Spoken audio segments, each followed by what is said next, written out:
ताकू आम ममता बानार्जी कहबे कहीं ये कहूँ ना से प्रत्येक समय गोमांस भक्षण नमाज पाठ कर संवाद सूत्र खबर पाइचु। प्रथम मु समस्त को शुभेच्छा धन्यवाद जनाऊँ विश्व हिंदू परिषद तरफ आज वास्तविक जो सांबादिक सम्मेलन आम डाकी समस्त को जना आमर पश्चिम बंग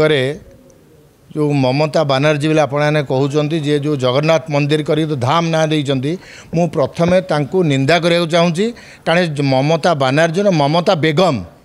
कारण से जो धड़ा शाढ़ी पिंधि ता भितर जो रुक्ष रूप राक्षस रूप अच्छी जी कि जो ताकू आम ममता बानार्जी कहबे कहीं ये कहूँ ना से प्रत्येक समय गोमांस भक्षण नमाज पाठ कर संवाद सूत्र खबर पाइचु। एवं से जो जगन्नाथ धाम आमर कोटि कोटि श्रद्धालु हिंदू मानकर देवता जे प्रभु जगन्नाथ पुरी धाम है जगन्नाथ धाम चारि धाम भी तो सर्वधाम है जगन्नाथ धाम पुरी धाम किंतु से जो दीघार जगन्नाथ मंदिर कले आमर किसी असुविधा नहीं आम स्वागत करूँ धाम के संपूर्ण भूल अपराध तेणु से बहुत बड़ा अपराध कर बाकी ता सहित से जो समुद्र जो अच्छी दीघार जो समुद्र अच्छी पहाड़ अच्छी से जो पत्थर पका जो समुद्र ताकू जो महोदधि कहूँ संपूर्ण भूल कारण तीर्थराज महोदधि हूँ प्रभु जगन्नाथ पाखे अच्छी तो आपको आम निंदा करुँ आम सरकार पाखे नवेदन करूँ तुरंत से कथा को वापस नियंतु एवं आम सरकार ओडिशा सरकार को नवेदन करूँ से चिट्ठी लिखंतु